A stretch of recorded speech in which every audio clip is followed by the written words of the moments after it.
You might wanna buckle up, baby.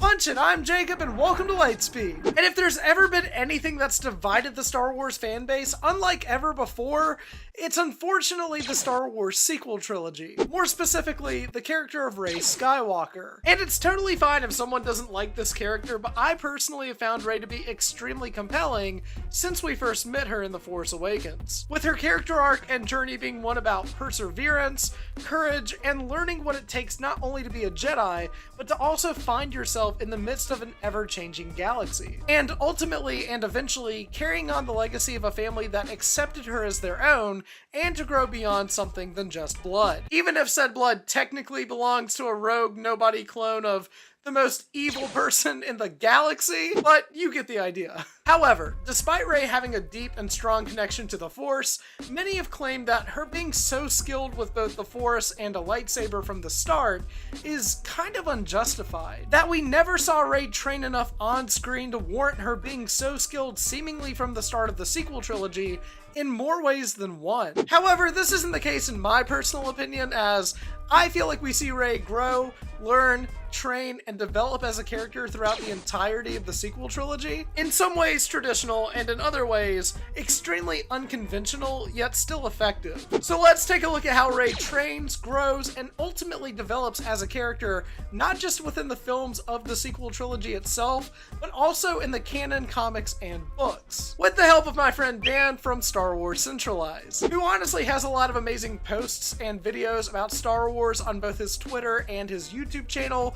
Links to both will be down in the description below. But before we get started, I do want to offer a disclaimer. As I've said with other videos in the past, it's not my job to convince you to appreciate something that I love, just as much as someone else isn't going to convince me to hate something that they despise. Love what you enjoy and dislike what you don't, but it's not my job to convince you to agree with me, just as it's not someone else's job to try and tell me otherwise. Instead, my goal here is to just kind of share my perspective on this specific topic. I know it's controversial, but hey, if you agree, you agree. And if not, that's okay too. Thanks for hearing me out. So that being said, let's talk about this. But before we even get into The Force Awakens, let's discuss the bantha in the room.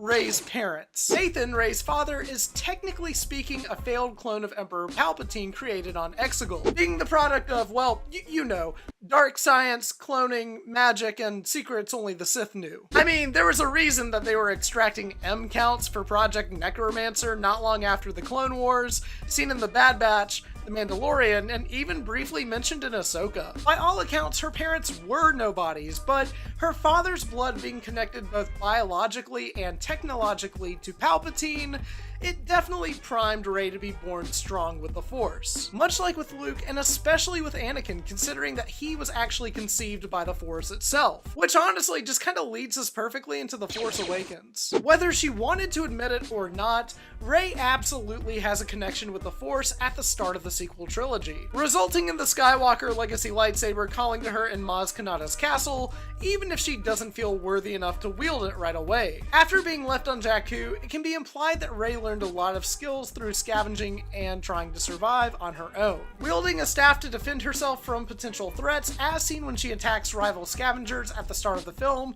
as well as when she attacks Finn after learning from BB-8 that he's wearing Poe's jacket. And in a grander scheme, this also being a skill that she would later utilize when learning to train and master wielding a lightsaber. And a quick side note, it can also be inferred that her knowledge scavenging through wreckage from the Battle of Jakku actually contributes to her eventual experience as a pilot and, you know, bypass compressors. Which honestly brings me into something I wanted to discuss. Not every ounce of training or learning experience has to be shown visually to the audience. To tie things back to the original trilogy, we actually never see Luke Skywalker pilot anything aside from a land speeder before gunning down TIE fighters in the Millennium Falcon, or even making the trench run, using the Force, and ultimately blowing up the Death Star at the end of A New Hope. Now, we are told that Luke is a great pilot just like his father and has flown T-16 Skyhoppers, but it's never shown directly in the film. That doesn't change the fact though that through context clues and media literacy, the audience can infer that both experience and knowledge have been gained through time and survival on both Tatooine and Jakku, respectively. And that doesn't detract from either Luke or Rey's character arcs, or further development for those characters as both respective trilogies continue. Also, for what it's worth, Rey's first attempt at piloting the Millennium Falcon results in flying it vertically on the sand and crashing it into a structure before finally finding her footing and narrowly escaping from TIE fighters through the debris on Jakku. That's all from the beginning of the movie though, so let's Lightspeed skip ahead just a little bit. What are you doing? Lightspeed skipping. Like I said earlier, Rey ultimately rejects the Skywalker legacy lightsaber in Maz Kanata's castle for a few different reasons. For one, she doesn't feel worthy enough to wield it, despite it calling directly to her. Two, she's not as willing as Luke Skywalker to accept the Force and to use it to leave the place she's always known, as well as eventually change the galaxy by this point in the film. And three, her Force vision ultimately terrifies her, resulting in running as far away as she can before eventually getting captured by Kylo Ren. And also because, well, the Skywalker Legacy lightsaber retails for a whopping $250 at Galaxy's Edge, and I guess that Rey didn't feel like going in any more credit card debt. All jokes aside though, I feel like it's fair to say that her journey by this point in The Force Awakens has been the complete inverse of Luke Skywalker's in A New Hope, which, if you're asking me, is pretty compelling and complex. And it basically remains that way until the end of the movie. A common misconception is that Rey is too skilled and ultimately defeats Kylo Ren too easily on Starkiller Base at the end of the movie. However, if you watch closely for the majority of this scene, Rey is actually running away from Kylo Ren. I mean, getting thrown against a tree and seeing your friend get a lightsaber blade to the back doesn't really make you think this guy is, you know, friendly. The bottom line is that Rey ultimately knows that Kylo Ren's more trained and can use the Force in ways that she can't. It isn't until she finally and willingly accepts the Force and finally taps into it that she realizes that it is stronger than she can possibly imagine, defeating and outright baffling Kylo Ren. Seriously, bro's reaction was outright flabbergasted. The Force is one of those things that, to quote Yoda, its energy surrounds us and binds us together. Yes, the more training and time that you devote to learning what it can do will result in you becoming more knowledgeable and more powerful. But that's also not to say that someone that has just discovered it can't use it in remarkable ways. Anakin does this, Luke does this, and Rey does this as well. Even Grogu does this. Like, how can Grogu lift a mudhorn when he's literally an infant with little to no training? The immersion is broken and the franchise is clearly ruined. But to me, with Rey specifically, this isn't plot armor or even a narrative flaw. It's fantastical and mystical in all of the best ways, and perfectly accompanies what Luke was able to do with little to no knowledge of the Force in A New Hope, blocking blasts from a training droid with the blast shield down on his helmet, to eventually hearing Obi-Wan's words and using his instincts and feelings to shoot his ion torpedo into the Death Star. Again, this is just my opinion, but not understanding how something works in a lot of ways is almost stronger and more dangerous than fully grasping it right away, and I feel like it's showcased with the Force in both of these films expertly. In terms of experience in The Force Awakens, we visually see that Rey is skilled scavenging on Jakku, as well as wielding a staff. She's not great piloting the Millennium Falcon at first, barely escaping with Finn and BB-8. She also learns that change isn't bad, accepting and embracing her connection and trust with the Force, ultimately using what she does know, and more importantly, to reach out and feel to defeat Kylo Ren. That's a pretty solid character arc, and results in some interesting experience gained throughout the story, combined with that can be inferred prior to the film happening itself. But enough about experience, let's talk about training, which honestly leads us perfectly into The Last Jedi. Although Luke Skywalker's training in The Last Jedi is unconventional to say the least, that isn't to say that Rey doesn't learn and train throughout that film. In fact, I would argue that she learns and trains the most throughout the course of this film, which makes sense considering that Luke trained with Yoda on Dagobah for most of the runtime of The Empire Strikes Back. See, although Rey has accepted that she has a strong connection with the Force in the previous film, she still isn't aware of everything that she's capable of when making a connection with it. She really only knows that it's something that the Jedi can use that can make rocks float, and trick the weak-minded. I feel like it's easy to forget that the previous two trilogies aren't just chapters in the saga, but rather history for these characters both familiar and new throughout the sequel trilogy. Rey even says that she believed that Luke Skywalker was a myth before actually finding out from Han that it's true. All of it, and eventually meeting Luke for herself. But throughout The Last Jedi, Rey trains mostly on her own, practicing wielding the lightsaber that called to her on Takodana. And despite upsetting some locals, Rey definitely improves a lot, helping her eventually to fight off Praetorian guards on the Supremacy with the help of Kylo Ren. Another quick side note, her moves while training in this scene are the exact same moves that Kylo Ren eventually uses against the Force projection of Luke later on Crate in the final act of the film, with the exact same thing happening at the end of The Rise of Skywalker as well. It's a small detail, but ultimately a really cool one that further explores Rey and Ben being a dyad in the Force. And despite Luke Skywalker not wanting to train or help Rey at the start of the film, he definitely could sense that she did have a significant role in aiding the Resistance and to help change the shape of the galaxy, as well as obviously being strong in the Force, frightening Luke since the last time he felt that level of power being within his nephew, Ben Solo. With the help of Luke, Rey reaches out and finally learns that the Force resides within all living things,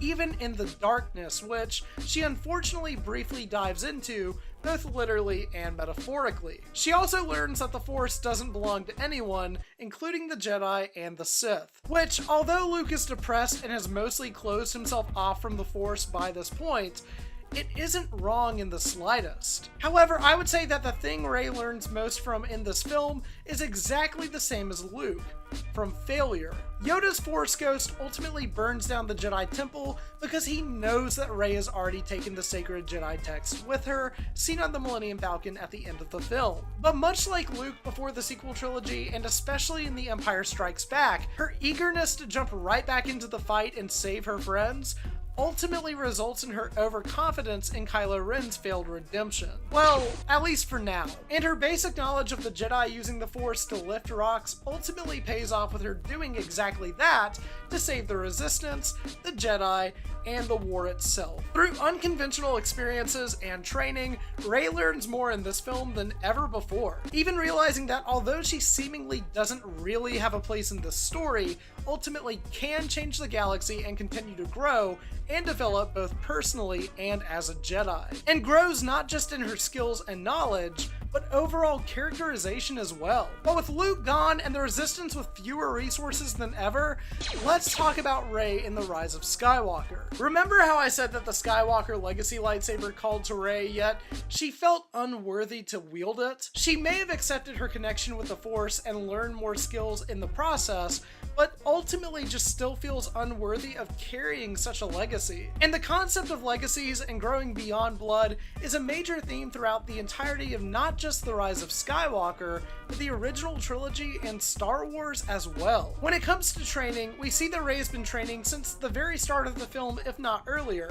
running a training course built with the assistance of her new master, Leia, who has taken the responsibility over from Luke. Although The Last Jedi takes place immediately after The Force Awakens, The Rise of Skywalker is approximately 1 year after the events of The Last Jedi, ultimately implying that Rey has been running this training course and studying the ancient Jedi texts for quite some time now. So much so that Poe Dameron verbally expresses his frustration with Rey not joining him and Finn on a quest to receive a message on the Millennium Falcon. But they got clawed, so I mean, you win some, you lose some. This also inspires Rey to accept her friends and let them accompany her to find clues about Exegol on the planet of Pasaana. She's also seen trying and subsequently failing to communicate with the voices of past Jedi, which pays off later in the film and perfectly accompanies the theme of no one ever really being gone. And in the broader sense, that the Force will be with you always. But let's take a step back to talk about Force healing, something that can be inferred that Rey learned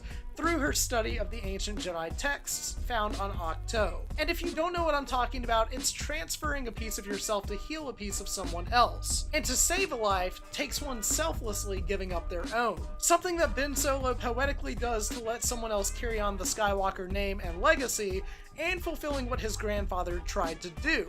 to save someone that he loved. But let's go back to the theme of identity, which isn't just in The Rise of Skywalker, but rather a significant part of Rey's journey as a character throughout this entire trilogy. Whereas Luke Skywalker accepted that Darth Vader was his father, Rey outright rejects Palpatine from the very start, which is honestly a unique duality between their respective stories, but it also kind of makes sense considering that Palpatine is really only her grandfather through a scientific technicality instead of direct biology. And we all know how The Rise of Skywalker ends, with Rey getting the blessing from Luke and Leia to take on the Skywalker name and to carry on their legacy. So with everything that we've discussed in this probably very long video, let's take a look back at Rey's experiences, training, and what she learns. If we add up the time that we visually see Rey train throughout the entire sequel trilogy, it equates to about roughly 45 minutes. For comparison, if we add up the time that we see Luke Skywalker train throughout the entirety of the original trilogy, it's about 35 minutes. So it's pretty much the exact same amount of time, give or take. However, we've only talked about the movies here. I mean, there's clearly time in between the original trilogy, and for Rey specifically, in between the sequel trilogy in the books and the comics. Which is exactly why I'm gonna have my friend Dan from Star Wars Centralized kind of take the reins from here. Dan, Lightspeed skipping to you. What are you doing? Lightspeed skipping. Whoa, okay, that was the quickest trip down the Corellian trade spine that I have ever had. Thanks for the feature, Jacob. I appreciate it greatly. So, Rey Skywalker's appearances in books and comics haven't been as significant as the sequel character with the most non-film content, which is surprisingly Poe Dameron. But she has still been featured in quite a few stories. I'm going to talk about all the ones that contribute to her abilities as displayed in the sequels. The first one, chronologically, is just a quick cameo, but an important one to Rey's character and development. In canon, Rey gets some of her abilities in the Force through her being part of a dyad in the Force with Ben Solo.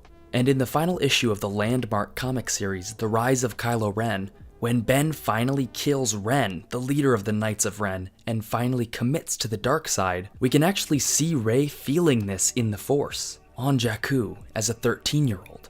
A cold feeling, letting us know that the two were connected since Rey's birth, further solidifying Rey's innate connection to the Force. Our first real story after that is Before the Awakening by Greg Rucka, a collection of 3 short stories about the sequel trio's experiences directly leading into The Force Awakens.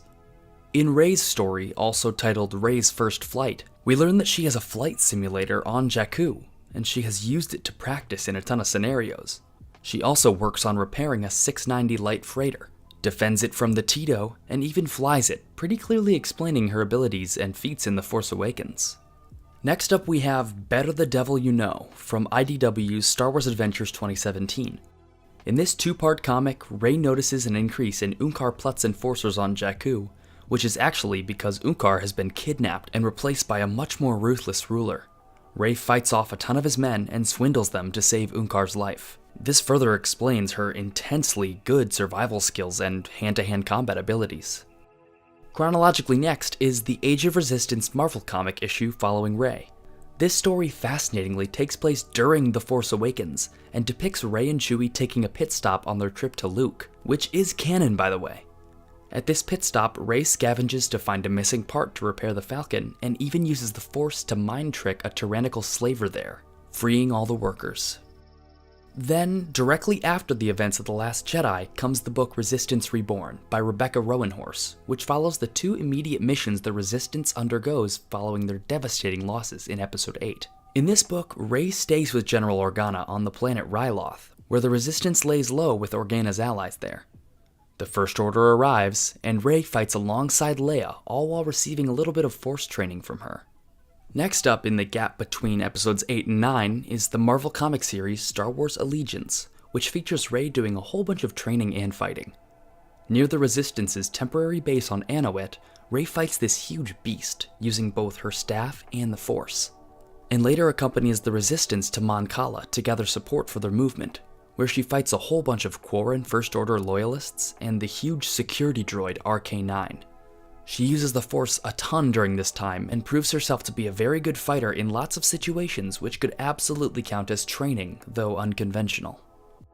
Following this is the book Spark of the Resistance by Justina Ireland, which features Rey flying the Falcon quite a bit, and a resistance mission to the planet Minfar, where Rey fought the First Order there as well, with Rey doing a lot of piloting while also learning a bit about the Force from a local. This all happening while Rey is in Jedi training under Leia, which is explored in The Rise of Skywalker, and also a few more comics later on. In the meantime, we know Rey also has flying practice in one of the Resistance's X-Wings in Adventures 2017 issue 31, where Rey is being trained by Poe Dameron and even learning to use the Force to enhance her flying and dogfighting, fulfilling her childhood dream of flying an X-Wing.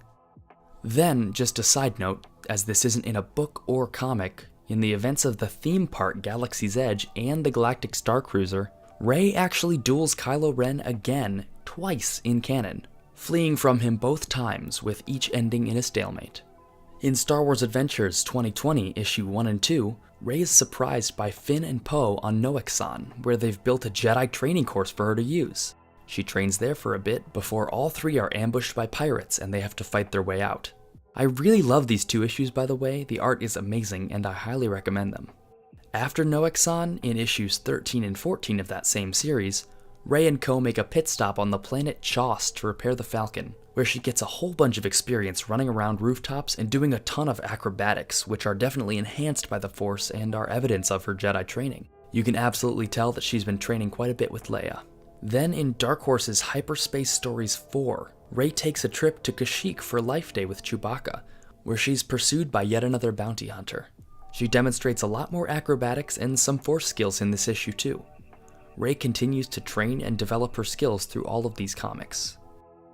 It's absolutely clear in the time leading up to Rey's appearances in the films and in between episodes 8 and 9 that Rey has a ton of time that she spends training to be a Jedi.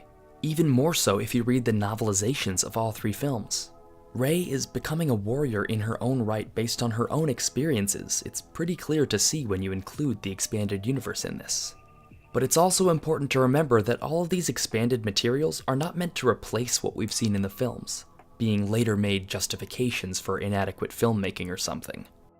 That's not the case here.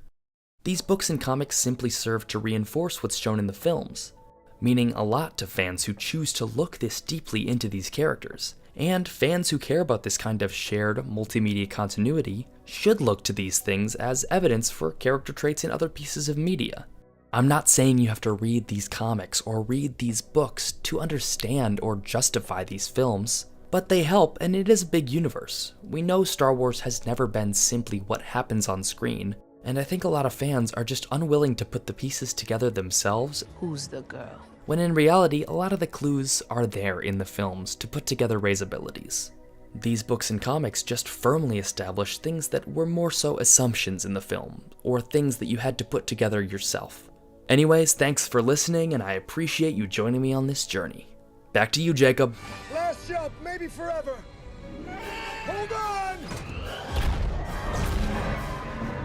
Thanks again to Dan for collabing. I really appreciate it. It was a lot of fun. And I know that I mentioned this at the start of the video as well, but if you do want to follow him on Twitter, or maybe you want to go subscribe to his YouTube channel, links to both will be down in the description below. Again, my goal with this video isn't to change any minds or even to convince you that I'm right and someone else is wrong, but rather to talk about why I love Rey as a character, as well as how I believe she learns, grows, trains, and develops tremendously as a character throughout the sequel trilogy, both conventionally and unconventionally, just like Luke Skywalker did. And if you want to talk more Star Wars, I have a Discord server. Link to it will be down in the description below. That all being said, don't forget to like, comment, and subscribe. Hit the bell to stay notified, and until the next video, may the Force be with you.